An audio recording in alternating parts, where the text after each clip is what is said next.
Hello, good afternoon, and welcome to the Midday News on Sri FM 92.7. My name is Beatrice Edu. The news is also live on Kasmi 107.1 FM and across the world at 3news.com. Coming up in the next 30 minutes.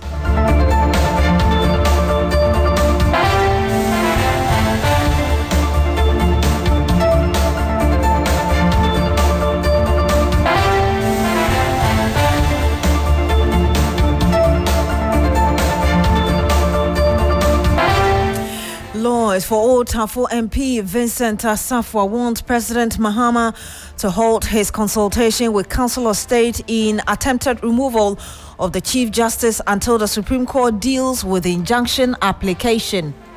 Well, there's an application for a simple injunction pending, so why would anybody proceed? How fine a quiet interest and quiet vote? It would be the height of any scarcity rule of law if they proceed in that manner. Meanwhile, Attorney General Dr. Dominic Ayine has also filed an affidavit urging the Supreme Court to dismiss the application. We are live in court. Also this afternoon, Accra High Court acquits and discharges MP for Asin North James Jachi Kwesin, who is facing multiple criminal charges. Details coming up. And much later, Trades Union Congress calls on government to immediately suspend intended privatization of the ECG.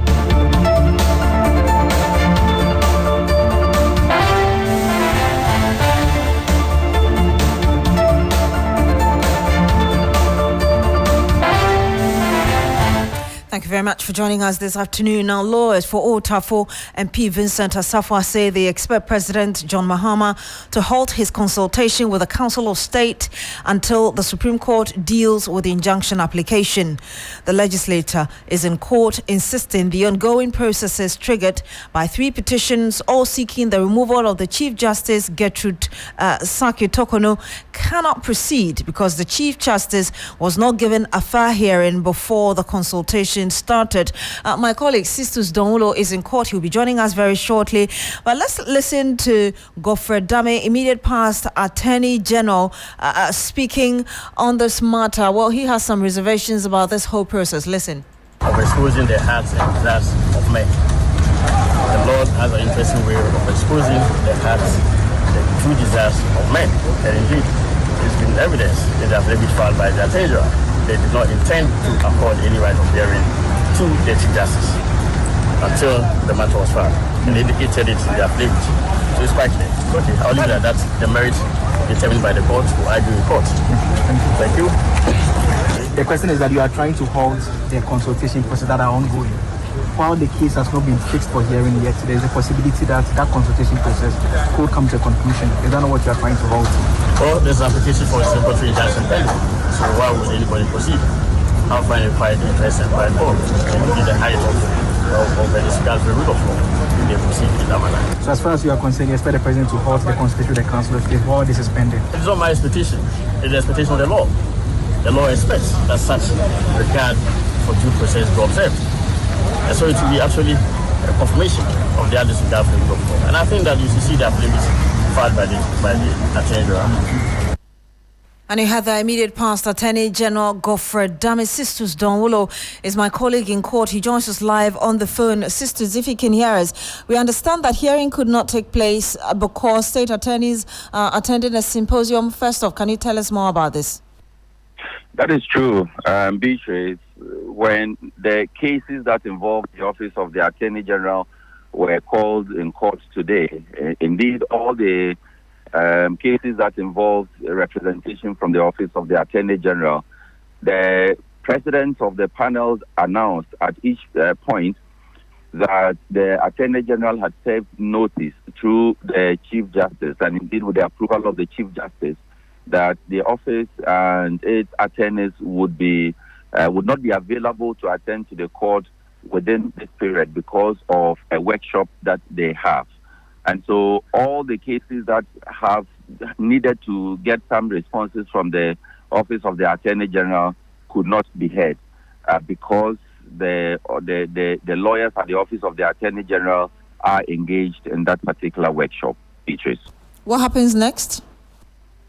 Well, the court is unable to fix date for the cases to be heard, because it says that that would have to go back to the Chief Justice for the necessary department to be able to do that, since the Attorney General has sought permission through the Chief Justice.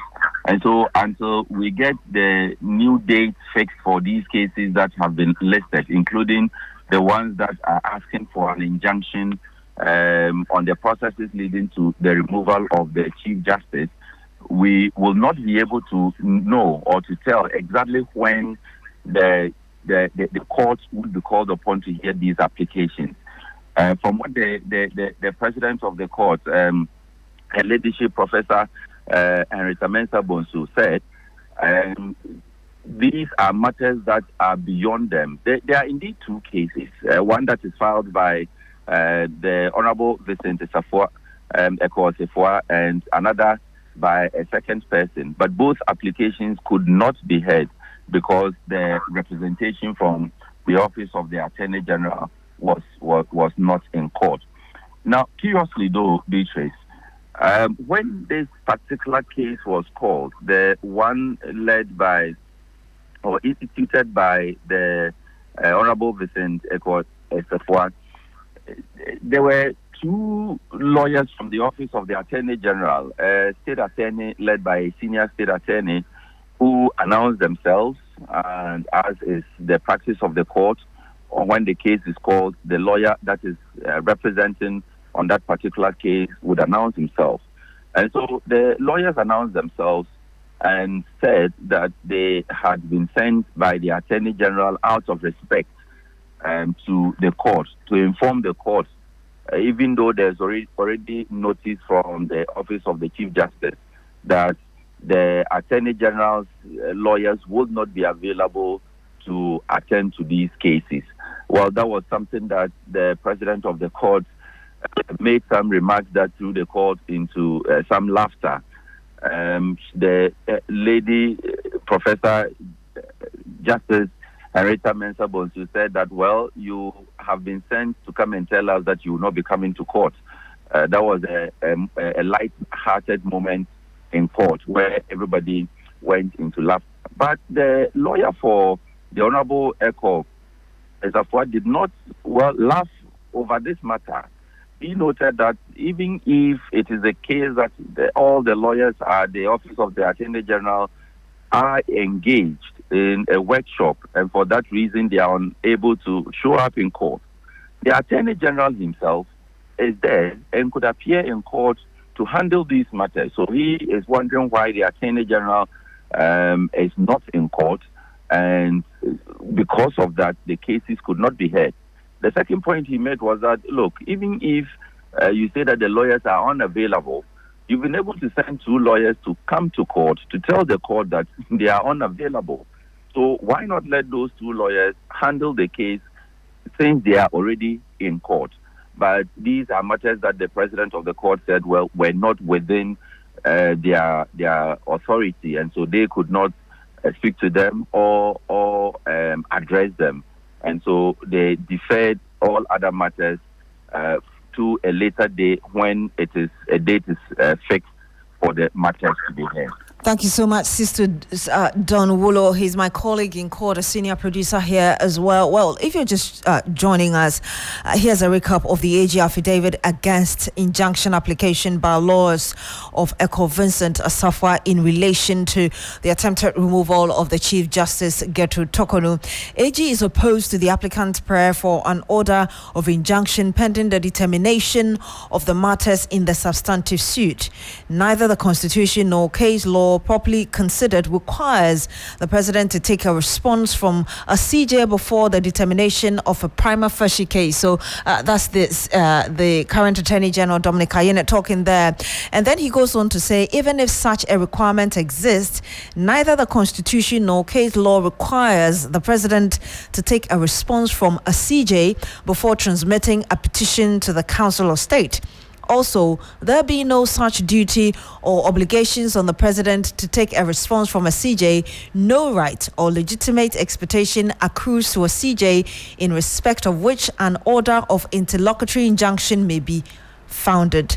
This is a proper case where this honorable court ought to exercise its jurisdiction to dismiss the motion for an order of injunction pending the determination of the matters in the substantive suit. So that's coming from the Attorney General, Dominic Ayine. Now, the first petition against the CJ, let me remind you, that was on December 18, 2024, when Professor Stephen Kwaku Asare petitioned former President Akufo-Addo to remove the CJ Gertrude Torkornoo. The former President Nana Addo Dankwa Akufo-Addo transmitted the petition to the Council of State as required by the Constitution. Now, on December 20, the former President Nana Addo Dankwa Akufo-Addo also forwarded a petition to the CJ Gertrude Torkornoo. The AG argued that there was no AG then, that was Godfred Dame, argued that there was no evidence of consistent practice to support the applicant's claim that petitions must be transmitted to CJ for response before same is forwarded to the Council of State.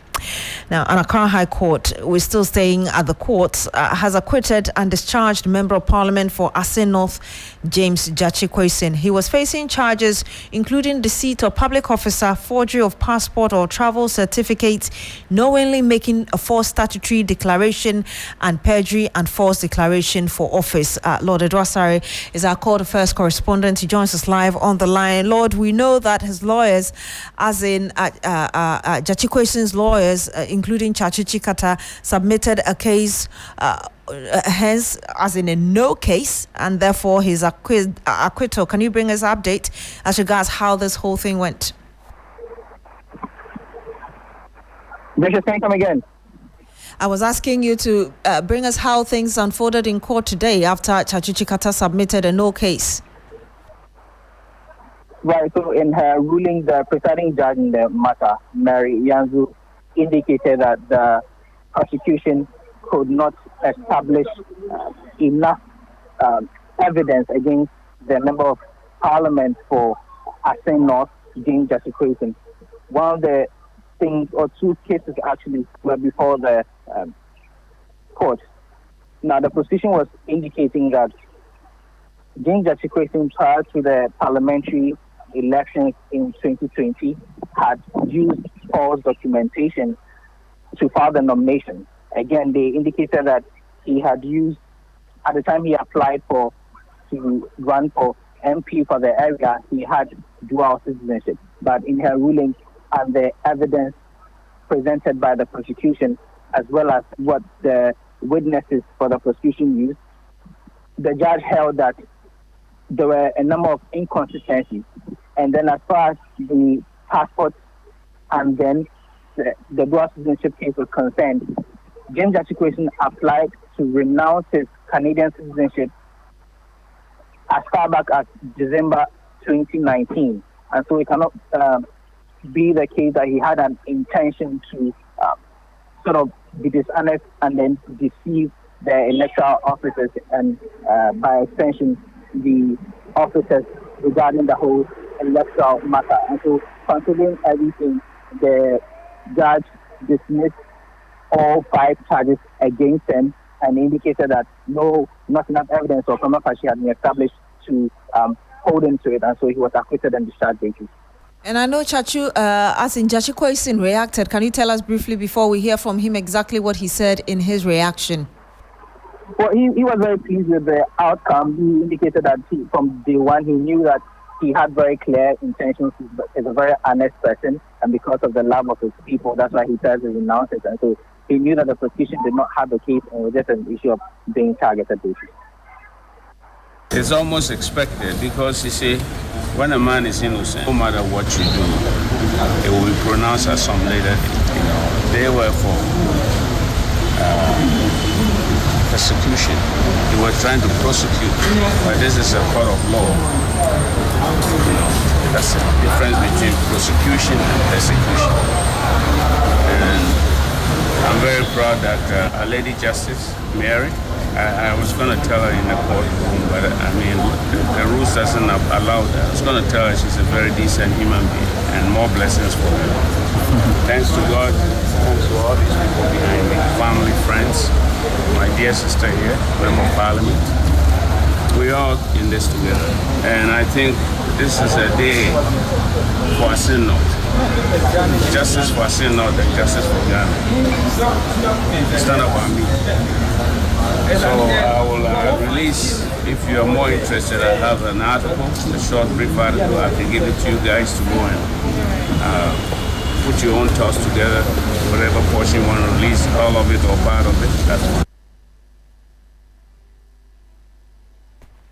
And you heard the just acquitted Member of Parliament for Asin North, James Gyakye Quayson. Earlier, you heard our court affairs correspondent, Lord Edwasari, bring us the latest from court. Now, the Member of Parliament's Committee on Health and also MP for Garu, Dr. Thomas Anaba, says both the Food and Drugs Authority and the Narcotics Control Commissions have failed, should be blamed for the prevalence of opioids in the country.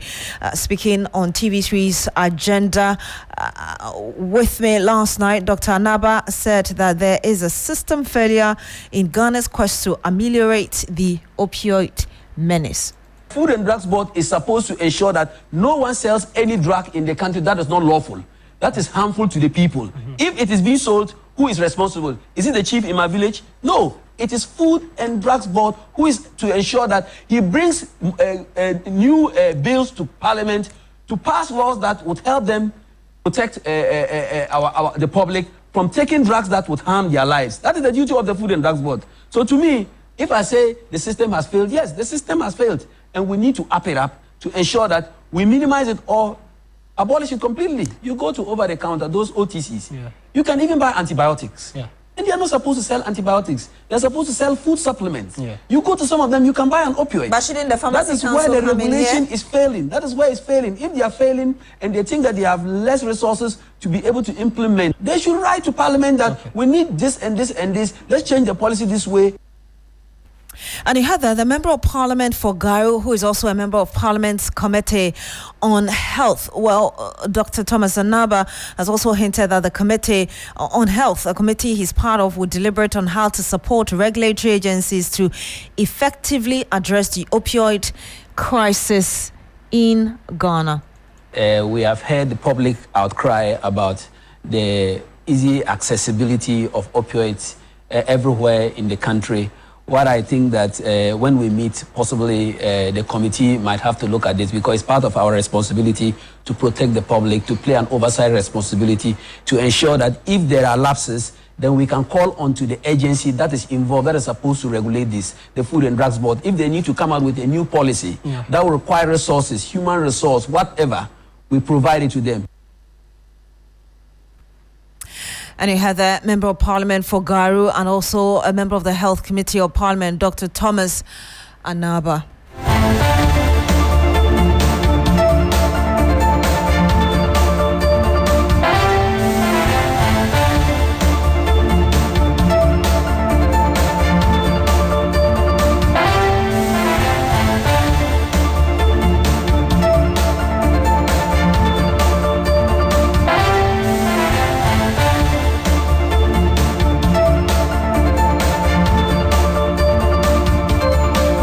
Some 19 minutes past the hour of 12. This is still the midday news here on 3FM 92.7. Now, the government's proposal to allow only riders who have attained 25 years and above to operate commercial motorcycle or Okada is likely to face stiff opposition from certain quarters, particularly the riders. The government, among a range of proposals, has also hinted that persons willing to operate as Okada can only do so if they belong to a recognized tricycle transport union or employed by a licensed commercial motorcycle company. The provision to prohibit operations without belonging to a recognized union and need for riders to be at least 25 years of age is part of the new legislative instrument being drafted to amend the existing one. Road Traffic Regulations 2012 Legislative Instrument 2180. Now, here's a list of proposals the Transport Ministry is putting forward: that users of Okada and tricycles must must adhere to the following: must be at least 15 years old, must possess a valid national ID, must have a commercial rider's license issued by the DVLA, must pass a proficiency test including oral, theory and eye exams, must undergo training and be assigned a unique yellow license plate, must wear a certified protective helmet with a unique number, must provide a helmet for passengers, must obey all traffic laws and speed regulations. And we'll be bringing you more on this very shortly.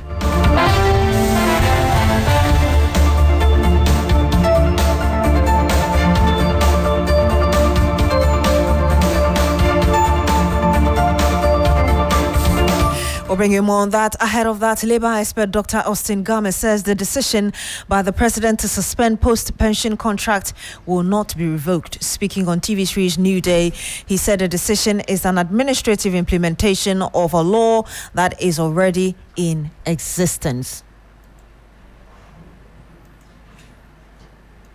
You don't need administrative people to be in an office for 70 years.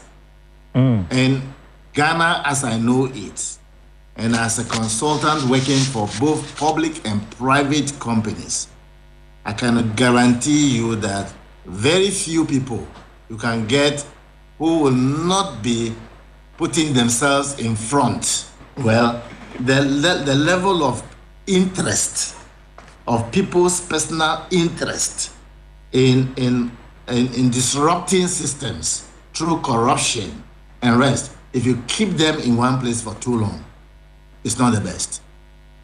On top of it, the level of what we describe as experience and so forth and so on has created part of the disruptions we have in the system. We need to train people. And you had that Labour consultant Austin Game. Meanwhile, President of the University Teachers Association of Ghana, Professor Mahmoud A. Akurugu, says that UTAG is engaging the presidency on the latest directive. We reached out to the regulator, that's GTEC. We've reached out to the secretary to the president who signed the letter, and we have to engage. We are academics. We need to get the facts right. We don't just come out and start talking. Okay. So we are doing the background engagements because we know the implication of this on the kind of work we do and on the running of the university. So we are engaging. It should be allayed because we are on the matter, and we will definitely make sure that we are not affected in a way that they are anticipating. This document came out just yesterday, that we saw it. We are engaging, and normally our administrative structure is like that. It's the National Executive Council that has to meet and deliberate and come out with press. And that was the president of the University Teachers Association of Ghana, Professor Mahmoud A. Akurugu. Well, he have also said that university lecturers are uniquely placed, and so the directive may not affect them directly. You do research, you do teaching, and you do community service. You can rise to become the vice chancellor, but that is just an additional responsibility. Your main responsibility is these three that we talked about. So we have vice chancellors ending their tenure and going back to the classroom to teach and to do their research and to do community service. This is not the case with many other sectors of the public sector. And so for the universities, we are uniquely placed, and we have had that exemption. That is why, if you realize, over the last, any vice chancellor who hit 60 and his tenure is still running, the person is asked to move. He goes back to the classroom and a new person takes over. The same thing with deans, the same thing with heads of department. Once you hit 60, you go back to your core mandate, and then the administrative responsibilities is given to somebody who is 60. And he had there Professor Akurugu. He's the president of UTAG, the University Teachers Association of Ghana. The Trades Union Congress, TUC, has called on the government to immediately suspend the privatization of the Electricity Company of Ghana, ECG. The Secretary General of the TUC, Joshua Ansah, revealed this in an interview with our Labour Affairs correspondent, Daniel Opoku. I think that you should move away from the current way of determining minimum wage and base pay in this very country.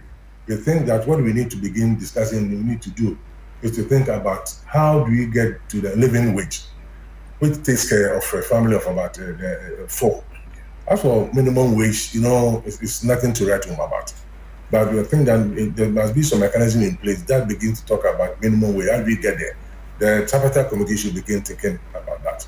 The current form of determining minimum wage doesn't help. I think that must be changed. It must shift from the minimum wage to think about living wage. But is it not the law that is creating that? Oh, there's a formula. It's not all that the law, but there's a formula which we use in calculating or determining minimum wage. And I think that law doesn't fit this time around. Because it's about inflation, it's about the economy, it's about replacement. How do you call it?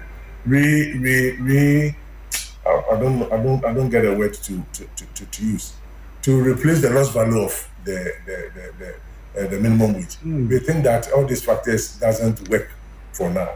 I think we would have to begin to change the formula and also think about how do we get to a living wage.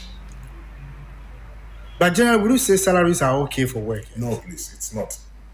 It's not at all. Nobody in this country can say that salaries are okay for workers. But I think that we must do something about it to ensure that workers are paid adequately so that they can also do their best and produce their best. And when we talk about productivity, we need to satisfy both sides.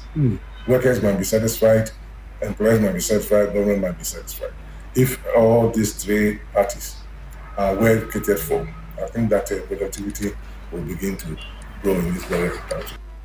And he had that Joshua Ansah, he's the TUC Secretary General. Let's return to our earlier story about Okada riders and the new legislative instrument. We're joined by Solomon Akpanaba. He is National PRO for the Association of Okada Riders of Ghana. Good afternoon to you, sir. Thank you so much for joining us.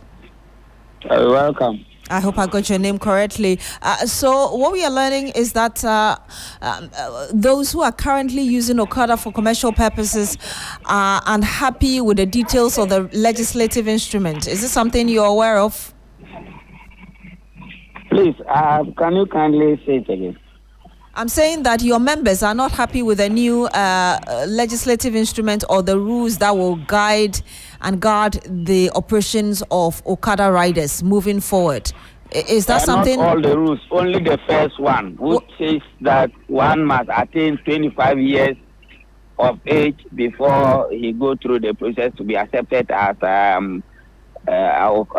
legal operator of Okada business. That one alone is what we are contesting, and we are saying that 80 years are made to vote. So there is a reason why they didn't say everybody should vote, but only 80 years is qualified to vote. 21 years old person is qualified to be a member of parliament. They didn't say 25 years. So the 18 years person, Ghanaian, that we asked him to vote for John Mahama and NDC. And there was a narrative that one is a second-hand president and the other is a tear-over president. That 18 years guy was able to see between a second-hand and a tear-over who has the requisite experience to rule Ghana and voted for the second-hand. That same 18 years guy, when he's at the traffic light, he's supposed to wait for a minute or 2 minutes before the green light will show up for him to go. He will be able to make the right decision. Unless he is not trained, we have always insisted that it is training that reduces accident, not the 25 years. If you are 25 years and you are not trained, you sit on a vehicle, you will mess up. If you are 18 years and you are trained, you will do the right thing. That is why the 18 years is qualified to join Ghana Police. And as soon as he joined the Ghana Police, he qualified to be a dispatch rider. Once he's trained, he can lead the government entourage from Kumasi to Accra or from Accra to North. Let me ask you very briefly, how do you intend to make your concerns known so that if there's a need to review the legislative instrument, that could be done in time? Yes, so we are asking for them to reduce it to 18 years. But you see, we have already booked an appointment with the minister, the sector minister, Minister of Transport, Honorable Joseph Bukari Nikwe, this morning.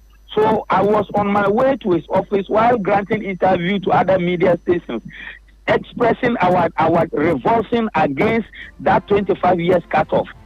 Fortunately, the presidency got hint of the interview I was granting in the morning. So he called me personally when I arrived at the ministry office. The president of the Republic of Ghana, John Dramani Mahama, called me personally and asked that he was hearing something about our So you believe that this will be resolved? The law. So he said, I told him that yes, it's true. This was a problem. And he said they will take care of that. Thank you very much for speaking to us. We are out of time. Solomon Akpanaba, National PRO, National Association of Okada Riders of Ghana. Thank you for speaking to us. Log on to 3news.com for more news. My name is Beatrice. Good afternoon.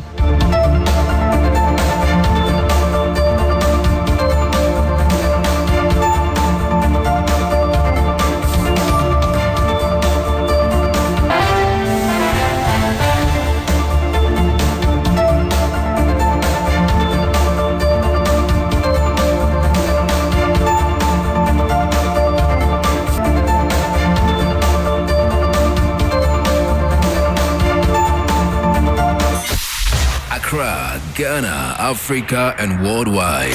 Join us on Inspirational Gospel Mix this and every Sunday, 8 p.m. to 3 FM.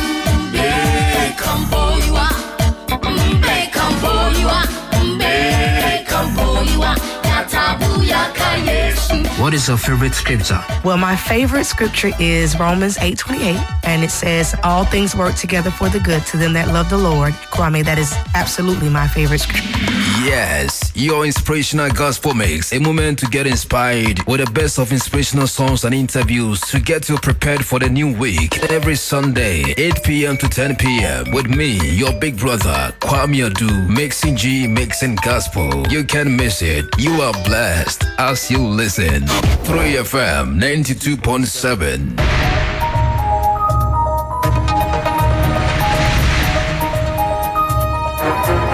Hello, good afternoon. Welcome to Business Daily on 3FM 92.7. My name is Minu Afol. Coming up, Institute for Economic Research and Public Policy warns government's 2025 tax reforms could result in revenue losses of up to 7.1 billion cedis without urgent offsetting measures.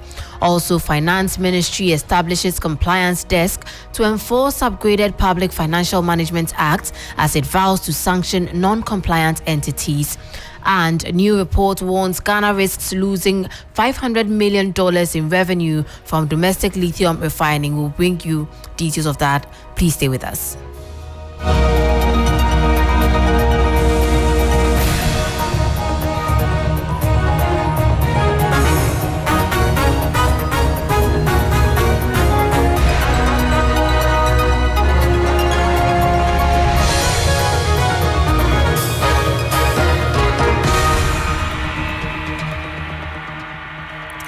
Now the details. The Institute for Economic Research and Public Policy is cautioning that Ghana's proposed 2025 tax reforms, though aimed at easing burdens on households and businesses, could result in revenue losses of up to 7.1 billion cedis if it's not backed by sound compensatory strategies. The Institute warns that while the reforms may offer short-term relief, the absence of sustainable alternatives could destabilize the country's public finances. The Institute projects Ghana could lose between 5.5 and 7.1 billion cedis in annual tax revenue under government's proposed 2025 reforms. These reforms include scrapping several taxes like the COVID-19 Health Recovery Levy, which alone generated about 2.8 billion cedis annually. While the move is expected to ease pressure on low-income earners and businesses, the Institute warns of broader consequences. Notably, the scrapped e-levy had supported 60% of ICU bed expansions from 2021 to 2024. The Institute says without alternative revenue sources, Ghana could be trading short-term relief for long-term fiscal instability. It proposes a mix of targeted measures, including a 5% luxury tax expected to raise 800 million cedis enhanced property tax enforcement to bring in 1.2 billion cedis, and leveraging carbon credits from the country's forests. Other recommendations include redirecting 5% of mining royalties to health infrastructure and incentivizing small business formalization through tax-linked digital payment systems. The goal, according to the Institute, is to maintain economic stability while promoting inclusive and sustainable development. That was a 3 Business News Desk report. Away from that, the Ministry of Finance is setting up a dedicated compliance desk to monitor and enforce the newly upgraded Public Financial Management Act 2025 as government moves to curb fiscal indiscipline and improve transparency in public spending. The following News Desk report has details. The move, according to Finance Minister Dr. Kasiel Atoforsen, is part of broader efforts to tackle fiscal indiscipline among state institutions, particularly entities that have been awarding contracts without securing the necessary commencement certificates. The announcement was made during a high-level meeting with the World Bank Africa team, led by Vice President Ousmane Diagana, following the recent National Economic Dialogue. Under the amended law, the Ministry of Finance now has the sole authority to issue commencement authorizations before any public project begins, a shift aimed at tightening oversight and reducing budget shortfalls. The soon-to-be-launched compliance desk will track ministries and departments for compliance and publish a compliance league table to publicly rank institutions. Entities that repeatedly violate the law will face sanctions. Dr. Forsen says this forms part of government's commitment to ensuring that public programs deliver value for money. The World Bank has welcomed the reforms, describing Ghana as a beacon of stability and fiscal progress in the sub-region. The compliance desk is expected to begin operations in the coming weeks. That also was the 3 Business News Desk report on the Ministry of Finance setting up a dedicated compliance desk to monitor and enforce the newly upgraded Public Financial Management Act 2025. Now, Ghana could lose up to $500 million in government revenue if it proceeds with plans to refine its lithium domestically, according to a new report by the Natural Resource Governance Institute. The analysis warns that a state or privately run refinery would only break even if it purchases lithium concentrate at below market prices, undercutting revenue from royalties, taxes, and dividends from current mining operations. The Natural Resource Governance Institute modeling compares 2 scenarios: exporting raw lithium spodumene concentrate versus processing it locally. The institute says exporting yields higher net revenue for the government, especially if concentrate is sold to Chinese refineries, which currently dominate the global market and operate at far lower costs. In the medium price scenario, refining locally reduces expected government revenue from $2.7 billion to $2.2 billion. Even with a 20-year operational refinery, losses exceed $300 million, largely due to Ghana's high capital costs, limited feedstock, and lack of refining expertise. In contrast, China controls over 90% of global lithium refining, benefiting from economies of scale, cheap reagents, and state-backed subsidies. Most new refineries outside China, including Australia and Europe, have either been cancelled or delayed due to similar cost hurdles. The Natural Resource Governance Institute recommends Ghana adopt a mine and monitor strategy, starting lithium production at Ewoyaa swiftly, supporting exploration and tracking global refining trends before committing public funds to a potentially loss-making refinery. While calls for local value addition remain strong, the report urges policymakers to weigh economic feasibility and opportunity costs, highlighting that the projected $500 million loss exceeds Ghana's entire 2024 education budget for basic schools. Another 3 Business News Desk reports there. Before we go, Director of the Institute of Statistical, Social and Economic Research at the University of Ghana, Professor Peter Quartey, has expressed concern about the impact of taxation on digital payment systems in Ghana and other African countries. A joint research study by the Ghana Statistical Service and the Refined Research Initiative under ISE revealed that despite efforts to improve financial inclusion, cash remains the dominant form of payment in Ghana with 37% adoption rate. Professor Quartey attributes the low adoption rates to electronic levy introduced by the Akufo-Addo government, which has discouraged businesses from transitioning into digital payments. Although cash is still leading, we've made progress, except that we also put impediments, something like e-levy. That was a major impediment that affected the adoption. I believe if we had not implemented e-levy, the story would have been different. Then also security is a problem. Some fear because of the literacy rates, financial literacy levels, security is a major problem. So if we're able to address the insecurity problem and also scrap taxation and the cost of digital payments, I'm very certain that we'll make considerable progress. Unfortunately, adoption by females tend to be lower. And in fact, there's also a spatial dimension across the globe. We've seen as low as 7% in Kenya, and in Ethiopia, Egypt, and other places tends to be slightly higher. So we need to encourage females to use digital payments. That was Director of the Institute of Statistical, Social and Economic Research at the University of Ghana, Professor Peter Quartey, speaking there. Well, that's it for Business Daily here on 3FM 92.7. For more business stories, please check out our website. It's 3news.com. My name is Minu Afo. Stay tuned. Urban Blend is up next.